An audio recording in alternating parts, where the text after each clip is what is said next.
Hello everyone, I am Jaspreet. Welcome to my channel Computer Gyan. The subject is Fundamental of Information Technology and the chapter is Computer Fundamentals, and today we are going to cover topic that is Generations of Computer, and this is chapter 1 Computer Fundamentals, and this is part 2 of chapter 1. So let's start. Generations of computer. There are 5 generation of computer. The first generation is 1942 से 1955 तक. Second generation थी हमारी 1955 से 1964 तक, और third generation थी जो computer की वो थी 1964 से 1975 तक, एंड फोर्थ जनरेशन जो है वो है 1975 से ऑनवर्ड. ठीक है.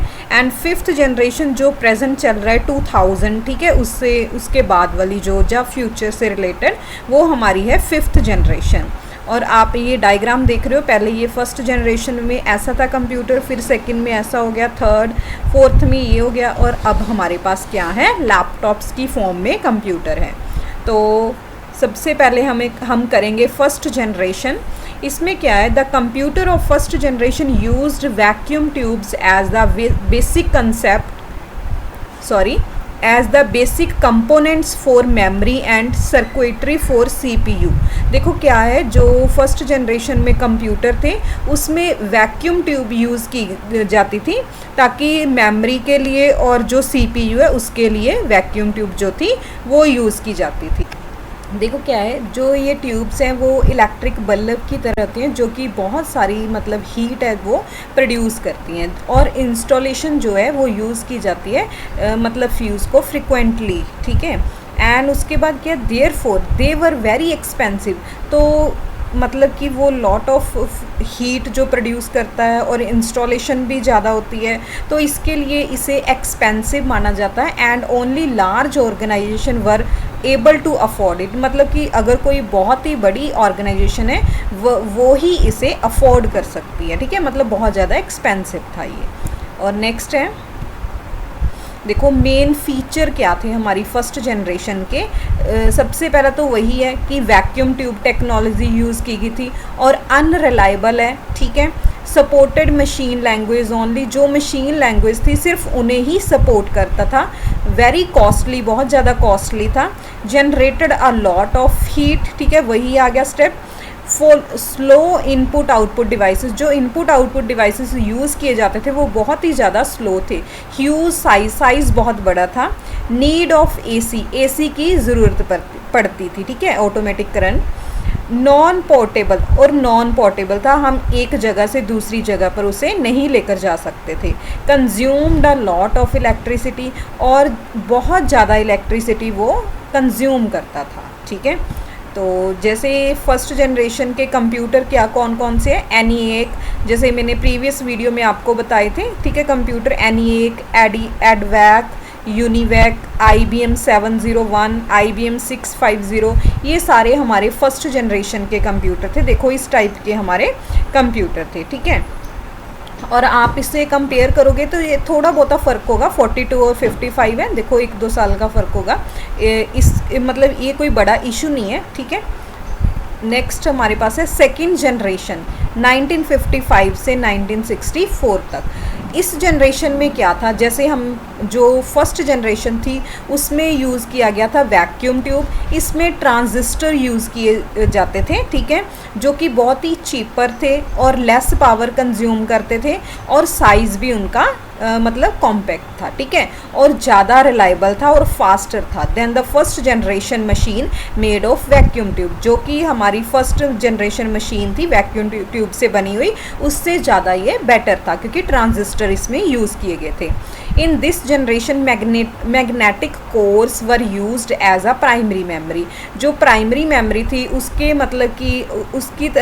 उसकी जगह पर हम मैग्नेटिक कोर्स यूज़ करते थे, या फिर magnetic tape and magnetic disk.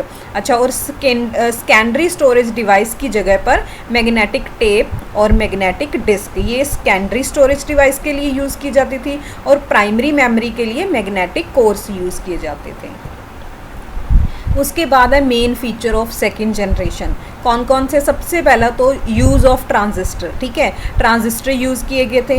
Reliable है, देखो जो फर्स्ट जनरेशन था वो अनरिलायबल था, ये क्या है? रिलायबल है in comparison to first generation computer. Smaller size, ठीक है, as compare to first generation computer.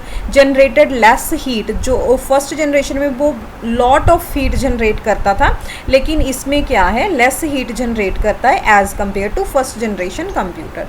Consumed less electricity, electricity भी फर्स्ट जनरेशन के कंपैरिजन में कम कंज्यूम करता है, ठीक है। Faster than first generation computer, first generation computer से फास्टर था ये। स्टिल वेरी कॉस्टली, बट फिर भी ये वाला सेकेंड जनरेशन वाला भी क्या था? कॉस्टली था, और एसी इसमें रिक्वायर्ड था, ठीक है।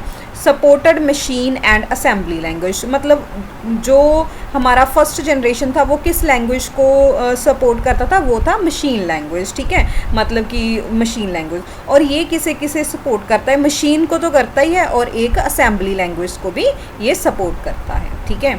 उसके बाद सेकेंड जनरेशन के हमारे पास जो कंप्यूटर हैं वो है IBM 1620, IBM 7094, CDC 1604, CDC 3600 and UNIVAC 1108, ठीक है। तो ये हमारे पास देखो एक इमेज है, ये वाला हमारे पास ये दोनों क्या है? ट्रांजिस्टर हैं, ठीक है। ये ट्रांजिस्टर इस तरह के होते हैं और कंप्यूटर इस तरह का था, ठीक है। तो नेक्स्ट हमारे पास है थर्ड जनरेशन 1964 से 1975।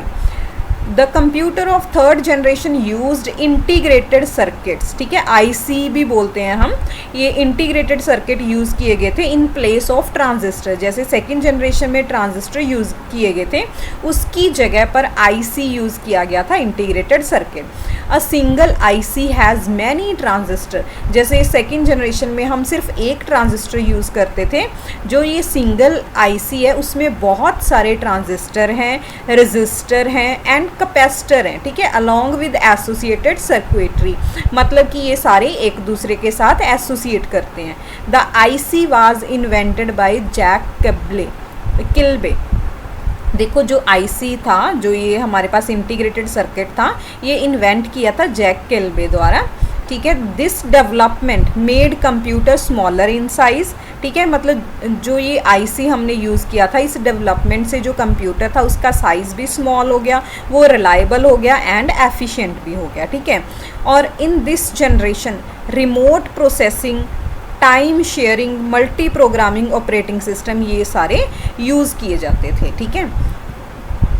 The main feature of third generation, main feature क्या? सबसे पहले तो वही इंटीग्रेटेड सर्किट यूज़ किए जाते हैं, ज़्यादा रिलायबल है सेकेंड जनरेशन के कंपैरिजन, साइज स्मॉलर है, लेस हीट जनरेट कर रहे हैं, फास्टर है, ठीक है, लेसर मेंटेनेंस हमें कम करनी पड़ती है, बट ये भी कॉस्टली है, ठीक है। AC इसमें भी रिक्वायर्ड है। कंज्यूम्ड लेसर इलेक्ट्रिसिटी, कम इलेक्ट्रिसिटी कंज्यूम करता है। सपोर्टेड हाई लेवल लैंग्वेज, देखो थर्ड जनरेशन में किसे मतलब सपोर्ट कर रहा है? लैंग्वेज कौन सी होगी? हाई लेवल लैंग्वेज को सपोर्ट करेगा। ये हमारे पास कंप्यूटर्स हैं थर्ड जनरेशन के, IBM 360 series, Honeywell 6000 series, PDP personal data processor IBM 370, ठीक है, ये TDC, ये हमारे थर्ड जनरेशन के कंप्यूटर थे। ये देखो आपको ये शो हो रहे हैं, ठीक है, ये वाले हमारे पास क्या थे? थर्ड जनरेशन के कंप्यूटर थे। नेक्स्ट है फोर्थ जनरेशन 1975 से ऑनवर्ड, ठीक है। Computer of fourth generation used very large scale integrated circuit. देखो थर्ड में हमने यूज़ किया था IC इंटीग्रेटेड सर्किट, अब क्या है? VLSI very large scale integrated circuit, ठीक है। हैविंग अबाउट 5000 ट्रांजिस्टर, इसमें कितने ट्रांजिस्टर हैं? 5000 and other circuit elements with their associated circuits on a single chip, और ये सारे जो हैं 5000 ट्रांजिस्टर वो एक सिंगल चिप पर एसोसिएट हैं। मेड इट देखो क्या बोल रहे थे कि एक सिंगल चिप पर हमारे पास 5000 ट्रांजिस्टर यूज़ किए गए थे, और क्या था मतलब कि इसने फोर्थ जनरेशन में एक माइक्रो कंप्यूटर हम बोल सकते हैं उसकी पॉसिबिलिटी हुई थी, ठीक है। Made it possible to have micro computer of fourth generation, मतलब उसके उस टाइम पर माइक्रो कंप्यूटर क्रिएट हो गए क्योंकि एक चिप पर हमारे पास 5000 ट्रांजिस्टर यूज़ किए जाते थे, ठीक है। जो VLSI सर्किट है ये बना। फोर्थ जनरेशन जो कंप्यूटर था वो बहुत ज़्यादा पावरफुल था, कॉम्पैक्ट था, रिलायबल था और अफोर्डेबल था, मतलब कि अब इसे कोई भी इजीली मतलब कि अफोर्ड कर सकता है, ठीक है। ये कॉस्टली नहीं रहा। As a result it gave rise to personal computer revolution, जो मतलब पर्सनल कंप्यूटर रेवोल्यूशन आया था वो हमारा फोर्थ जनरेशन में आया था। हमारे पास मेन फीचर हैं फोर्थ जनरेशन के VLSI टेक्नोलॉजी यूज्ड, ठीक है, वेरी चीप, बहुत चीप है, और पोर्टेबल एंड रिलायबल। देखो पहले हमारे पास कॉस्टली ही था, अब चीप आया है, पोर्टेबल भी अभी आया है हमारे पास, और रिलायबल तो चलो सेकेंड जनरेशन से था। Use of PC very small size बहुत स्मॉल हो गया। पाइपलाइन प्रोसेसिंग इसमें यूज़ की गई थी। नो AC रिक्वायर्ड, देखो पहले AC रिक्वायर्ड था थर्ड जनरेशन तक, अब कोई AC रिक्वायर्ड नहीं है। Concept of internet was introduce, जो हमारा इंटरनेट का कंसेप्ट है वो सारा फोर्थ जनरेशन में आया था। Great development in the field of networks, मतलब जो हमारी नेटवर्क्स की फील्ड थी उसमें बहुत बढ़िया डेवलपमेंट हुई थी, ठीक है। कंप्यूटर्स बिकम ईजीली अवेलेबल, और कंप्यूटर बहुत ही ईजीली अवेलेबल होने लग गए थे, ओके। देन हमारे पास हैं फोर्थ जनरेशन के computer DEC 10, star 1000, PDP-2, Cray 1 super computer, इसे हम सुपर कंप्यूटर बोलते हैं Cray 1 को। Cray XMP सुपर कंप्यूटर, ये भी सुपर कंप्यूटर है, ठीक है। ये सारे हमारे पास फोर्थ जनरेशन में आए थे। देखो ये आप देख सकते हो माइक्रो प्रोसेसर, ठीक है, मतलब कि हमारे पास माइक्रो कंप्यूटर रेडी हो गया था। इस टाइप के हमारे पास कंप्यूटर थे फोर्थ जनरेशन में।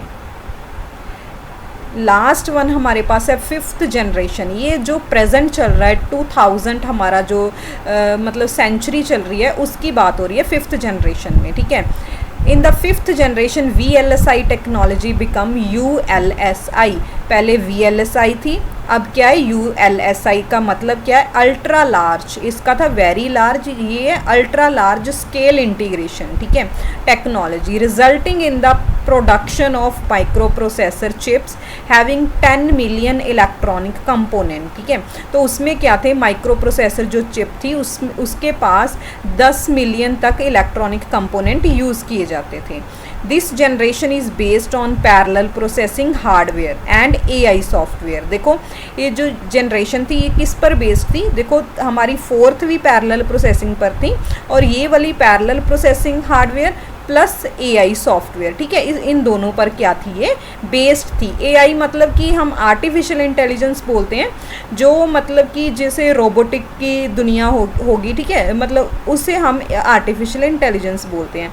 AI is an emerging branch in computer science, computer science की एक ब्रांच है AI, which interprets the means and method of making computer think like human being. मतलब कि इसमें जो मेथड और जो उसका मतलब यूज़ किया जाता था कंप्यूटर के लिए, वो एक ह्यूमन बीइंग की तरह उसे यूज़ करने के लिए हमने यूज़ किया था। जैसे रोबोट्स अभी आ रहे हैं कि जैसे आपने देखा होगा जो हमारे मतलब कि देखो इसके साथ मैं आपको एक बहुत ही इम्पोर्टेंट बात बताती हूँ कि वर्ल्ड में जो सबसे पहला रोबोट था उसका नाम था यूनीमेड, ठीक है। और अगर हम इंडिया की बात करें, इंडिया में सबसे पहला जो रोबोट आया था वो था मानव। आप इन दोनों से रिलेटेड ज़रूर पढ़ना, ठीक है। नेक्स्ट हमारे पास है the main feature of fifth generation. पहला वही टेक्नोलॉजी कौन सी यूज़ की गई, ULSI, development of true artificial intelligence. जो आर्टिफिशियल इंटेलिजेंस उसकी डेवलपमेंट असली मायने में फिफ्थ जनरेशन में हुई है। Development of natural language processing, जो हमारी नेचुरल लैंग्वेज प्रोसेसिंग है उसकी डेवलपमेंट हुई। एडवांसमेंट इन पैरेलल प्रोसेसिंग, जो पैरेलल प्रोसेसिंग फोर्थ में की गई थी उसमें एडवांसमेंट लाई गई। Advancement in super conductor technology technology जो सुपर कंडक्टर टेक्नोलॉजी है उसमें भी एडवांसमेंट लाएगी। More user friendly interfaces with multimedia feature, मतलब इसमें मल्टीमीडिया फीचर थे जिसके कारण ये क्या है, बहुत ज़्यादा यूज़र फ्रेंडली है। ठीक है, availability of very powerful and compact computer eight cheaper rate, और ये अवेलेबल है, ठीक है, available of very powerful and compact computer हैं और चीपर रेट पर ये अवेलेबल हैं। तो हमारे पास ये 5th जनरेशन के कंप्यूटर कौन कौन से आ जाते हैं, देखो डेस्कटॉप आ गया, laptop, notebook, ultra book, Chrome book, ये सारे हमारे पास कौन से हैं, 5th जनरेशन के कंप्यूटर हैं जो आज हम यूज़ कर रहे हैं। ठीक है, तो ये हमारा आज का टॉपिक कंप्लीट होता है। अगर आपको कोई भी प्रॉब्लम है तो आप कमेंट सेशन में मुझे बोल सकते हो। Thanks for watching. अगर आपको वीडियो पसंद आई है तो इसे लाइक और शेयर ज़रूर करें, और अगर आपने मेरे चैनल को सब्सक्राइब नहीं किया है तो आप इसे अभी सब्सक्राइब करें ताकि आप नई नई अपडेट्स देख सकें।